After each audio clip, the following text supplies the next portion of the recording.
कार्यक्रम को गति प्रदान करते हुए मैं आज के कार्यक्रम के सारस्वत अतिथि प्रोफेसर विंध्यश्री प्रसाद मिश्र जी को सादर आमंत्रित करती हूँ कि वो आएं और अपना आशीर्वचन हमें प्रदान करें। हरि ओम आप्यायन्तु ममांगानि वाक् प्राणश्चक्षुः श्रोत्रमथो बलमिन्द्रियाणि च सर्वाणि सर्वं ब्रह्मोपनिषदं माहं ब्रह्म निराकुर्यां मा ब्रह्म निराकरोत् अनिराकरणं मेस्तु तदात्मनि निरतेय उपनिषत्सु धर्मास्ते मयि सन्तु ओम शांति शांति शांति।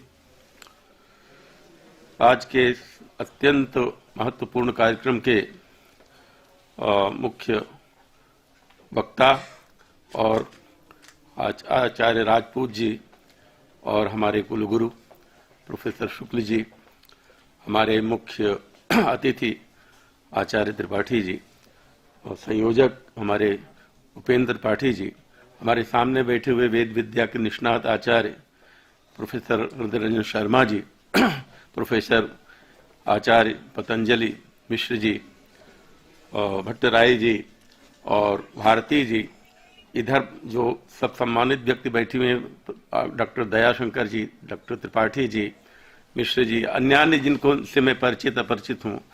अपने समय की सीमा में अभी जो उद्बोधन हुआ वो बड़ा विचारोत्तेजक उद्बोधन था। इसीलिए वस्तुतः ये विज्ञान शब्द की पारिभाषिकता पर ध्यान देना चाहिए। हमारे यहाँ विज्ञान शब्द का बहुत प्रयोग हुआ है, किंतु इस रूप में जैसा कि आजकल साइंस के रूप में, साइंस एंड टेक्नोलॉजी के रूप में विज्ञान शब्द का प्रयोग हम करते हैं और एक मानक के रूप में वो विश्व में समादृत है। हमारे यहाँ विज्ञानम अनुभव, भगवान शंकराचार्य कहते हैं कि जो इंद्रिय ज्ञान है वो ज्ञान जब हमारे भीतर अनुभव में जागृत हो जाए। देखिए, सबसे बड़ी बात यह है कि दो अलग धाराएं हैं। हमारे यहाँ संस्कृत में एक शब्द होता है इदम। इदम माने सामने दिखाई पड़ने वाला, जिसको भी जो भी सामने दिखाई पड़ने वाला है उसको हम इदम शब्द से कहते हैं। और एक है अहम। हम विज्ञान इदम को लेकर चलता है। वह जितनी भर इंद्रियां हैं, उन इंद्रियों से जो ऑब्जर्वेशन होता है, इंद्रियों से जो आकलन होता है, व्यवकलन होता है, उसके आधार पर विज्ञान के नियम बनते हैं, फिर बिगड़ते हैं। इंद्रियों में भी तारतम्य होता है, इंद्रियों में भी तारतम्य होता है, उसकी चर्चा भी हम करेंगे। विज्ञान, इसलिए हमारे वेद में जो कुछ है जिसको हम आज विज्ञान कहना चाहते हैं, क्योंकि विज्ञान की बड़ी महिमा है, आज विज्ञान का बड़ा शोर शराबा है, तो हम हर चीज को विज्ञान कहना चाहते हैं। और कहा जाए तो कोई हर्ज नहीं है, हर्ज अगर है तो विज्ञान वालों को ही होगा।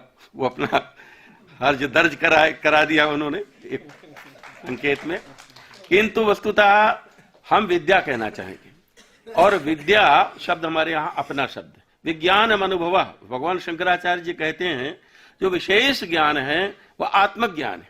और एक बात और कहें, आपने माया की बड़ी सुंदर चर्चा की।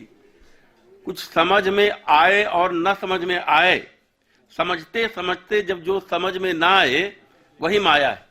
और हमारे यहाँ वेद में एक ईशावास्योपनिषद जो कि संहिता में भी है, शुक्ल यजुर्वेद का 40वां अध्याय है और उपनिषद भी है, उसमें एक बड़ा ही प्रसिद्ध मंत्र है, हिरण्मयेन पात्रेण सत्यस्यापि हितं मुखम तत्वं पूषन् नपावृणु सत्य धर्माय दृष्टये।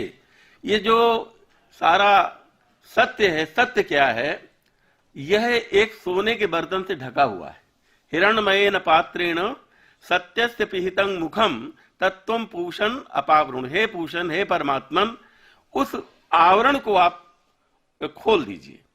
तो ये जो आवरण पड़ा है वस्तुतः अतीन्द्रिय ज्ञान वेद विज्ञान है। हम विज्ञान की चर्चा या वेद विद्या की जो चर्चा करते हैं, देखिए एक बात सबसे बड़ी बात है कि अगर कोई पूछे कि वेदों में क्या है, एक वाक्य में अगर आपको जानना हो, हमको जानना हो, तो हम भगवत गीता की शरण में आएंगे। ये जितने भर ग्रंथ बात के हैं, पुराण क्या है? वेदों के उपबृंहण है, वेदों की व्याख्याएं हैं। तो भगवत गीता इतिहास पुराणाभ्याम वेदं समुपबृंहयेत। अगर जो इतिहास पुराण के मर्म, इतिहास पुराण केवल गप नहीं है, कहानियां नहीं है, पंचतंत्र की कहानियां, ऐसी मनोरंजन की कहानियां नहीं है, ये जितनी बार कथाएं हैं, ये सारी कथाएं वेद के तथ्यों का उन्मीलन और व्याख्यान करती हैं। इसलिए भगवत गीता में श्री कृष्ण ने स्पष्ट कहा अर्जुन से, वेदैश्च सर्वैरहमेव वेद्यो वेदांत कृत वेद विदेव चाहम। वेदैश्च सर्वैरहमेव वेद्यो, संपूर्ण वेदों के द्वारा, इतनी बड़ी बात है। ऋग्वेद अलग है, सामवेद अलग है, यजुर्वेद अलग है, सबके अलग अलग स्वरूप हैं, अलग अलग उनकी शैलियां हैं, उनका कथ्य भी अलग अलग है। लेकिन श्री कृष्ण ने समाहार एक अर्धाली में कर दिया, वेदैश्च सर्वैरहमेव वेद्यो। और संस्कृत के जो विद्वान है वो जानेंगे कि यहां एव लगा हुआ है, एव माने ही, अन्य योग व्यवच्छेदक एवकार लगा है, अर्थात केवल मैं ही वेद का प्रतिपाद्य हूं। श्री कृष्ण माने कृष्ण में नमवेहित तुम आत्मान अखिलात्म नाम। यह जो सबका आत्म तत्व है, ये जो चिति है, ये चैतन्य है, ये क्या है? आज भी समस्या है, पहले भी समस्या थी, और इसके विषय में तो चारवाकों से लगी। सारे दर्शन तो वैसे ही विकसित हुए ना। जो वैदिक दर्शन 6 हैं और 6 से भी अधिक हैं, लेकिन प्रमुख जो वैदिक दर्शन है वह भी उसी चित्त विज्ञान की खोज करते करते थक गए। और जो अवैदिक दर्शन कहते हैं कि हम वेद को प्रमाण नहीं मानते, वह भी चेतना की ही खोज कर रहे हैं और चेतना के आधार पर ही अपने सिद्धांतों को व्यक्त कर रहे हैं।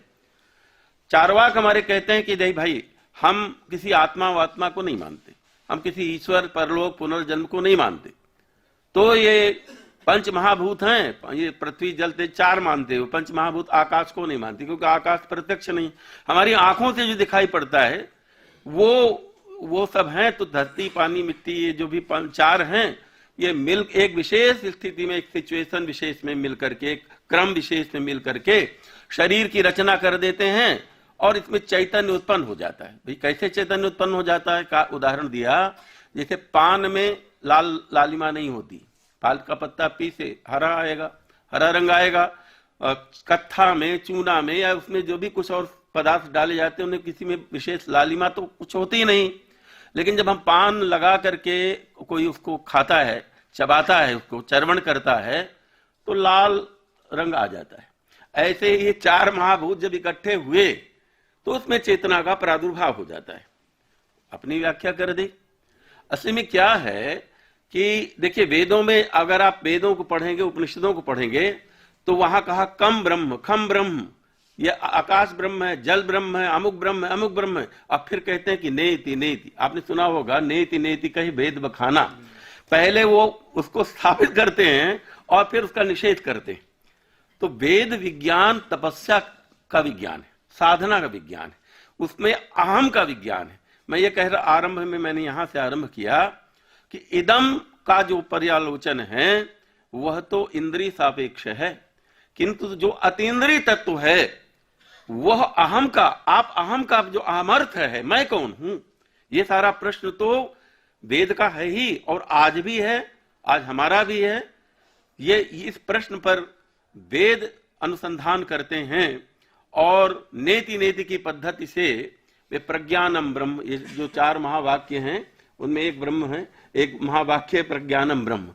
तो प्रज्ञानम ब्रह्म, अयमात्मा ब्रह्म, ये जो सारे के सारे महावाक्य हैं, तत्त्वमसि, ये अहम ब्रह्मास्मि, ये 4 महावाक्य भी जिनका डिजिटल रूप में उद्घाटन हुआ। तो वेद की जो पद्धति है वस्तुतः वह परमात्मा या चित तत्व चैतन्य के प्रकाशन के लिए वेद की प्रवृत्ति हुई है। किंतु समस्या ये है कि उसकी प्रणालियां कितनी हो। तो वेद में देखिए कितनी विद्याएं हैं, जितनी भर विद्याएं बाद में हुई।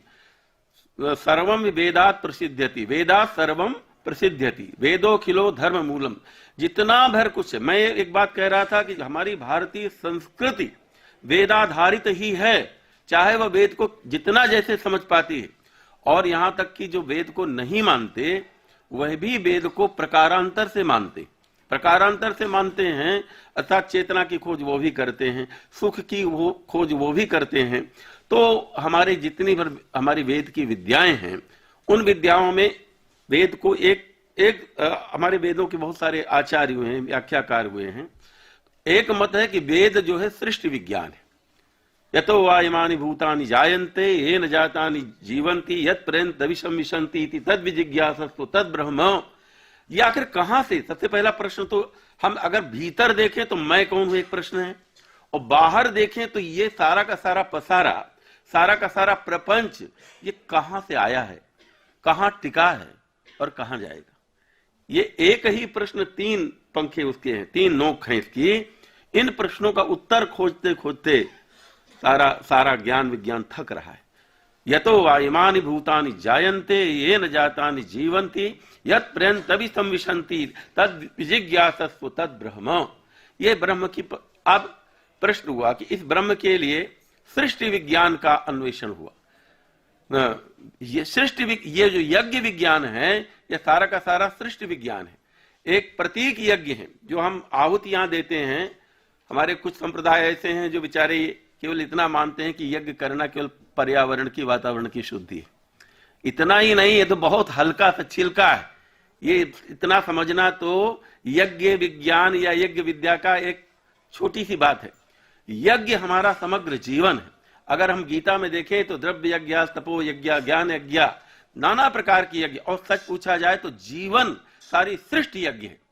हमारे वेदों में कहा गया कि दो तत्व हैं, एक रई और एक है प्राण, एक है सोम। ये जो रई तत्व है, रई में प्राण में, प्राणाग्नि में रई की आहुति हो रही है। तो ये रई और प्राण की आहुति से ही सारा का सारा जगत बना हुआ है। सारा अग्नि सोमात्मकं जगत, जिसको रई कहते हैं उसका एक दूसरा नाम है सोम, और प्राण को अग्नि कहते हैं। और सबसे बड़ा अग्नि क्या है? सबसे बड़ा प्राण क्या है जिससे हमें प्राण मिलता है? प्राण प्रजानाम उदयतेश सूर्य। ये जो प्रतिदिन भगवान भास्कर का उदय होता है वह संपूर्ण प्रजाओं के प्राण है। प्राण प्रजानाम उदयतेश सूर्य। एक बात मैं निवेदन करूं कि केवल भौतिक नेत्रों से तत्र न तत्र चक्षुर गच्छति, हमारे उपनिषद कहते हैं कि उस तत्व का अवलोकन करने के लिए आंख पर्याप्त नहीं होगी। सूक्ष्मदर्शी भी वहां टिक नहीं पाएगा, और भी माइक्रोस्कोप और भी कोई यंत्र बने, क्योंकि यंत्र सापेक्ष हुआ है। यंत्र में वो उसका ग्रहण नहीं हो सकता है। न तत्र चक्षुर गच्छति नो मनो न विद्मो न विजानीमः। अंत में जहां हम नहीं जान पाते, थक जाते हैं और अपने में लौट आते हैं। देखिए, सारे की सारी प्रवृत्ति का रास्ता है दौड़ो दौड़ो, खोजो खोजो, जितनी भी विविधता है उस विविधता का आकलन करो। कितनी विविधता इस संसार में। आप जीव विज्ञानी हैं, आप बताएं कि एक ही पौधे की कितनी, आपने अभी बताया कि एक ही अश्वगंधा की कितनी प्रजातियां हैं। अरे हम कहते हैं एक साधारण सी बात है, एक नीम की डाली को हम तोड़ते हैं, उसमें पत्तियां लगी रहती हैं, वो हर पत्ती का आकार प्रकार से भिन्न है। इस नानात्व यहां है, लेकिन अंत में वेद कहता है नेह नानास्ति किंचन। ये कितनी बड़ी बात है कि सारे वैविध्य को नकार देना किसी एक तत्व के बल पर। वह कौन सा तत्व है?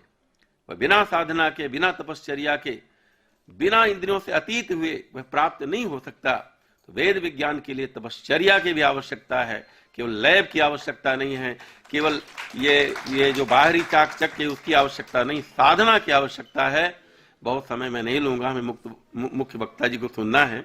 मेरा यही कहना है कि यह सब तो रहे, लेकिन वेद का विद्यात्व जागृत हो। विद्या ब्रह्म विद्या है, सच्ची विद्या, और सब अविद्या। अविद्या के विषय में ईशावास्य उपनिषद कहा कि अविद्या का आश्रय हम जरूर लेंगे। देखिए, एक थोड़ी सी बात कहकर मैं अपनी बात का विराम करता हूं। अविद्या को भी स्वीकार करना पड़ेगा। हम शरीरधारी हैं तो हमें खाना पीना पहनना जैसे पड़ेगा, वैसे संसार को जानना पड़ेगा। लेकिन अविद्या का कहीं न कहीं परित्याग होता है। जैसे हमें एक नदी पार करना है, तो नदी पार करने के लिए हमें नाव जरूर लेना पड़ेगा, नाव या और कोई साधन लेना पड़ेगा। लेकिन जब हम नदी पार कर लेंगे तो नाव में बैठे नहीं रहेंगे, नाव को वहीं छोड़ देंगे। इसलिए अविद्या का आश्रय लेकर के और विद्या तक जाना है। यही वेद विद्या है, यही वेद विज्ञान है। आप सबको नमस्कार।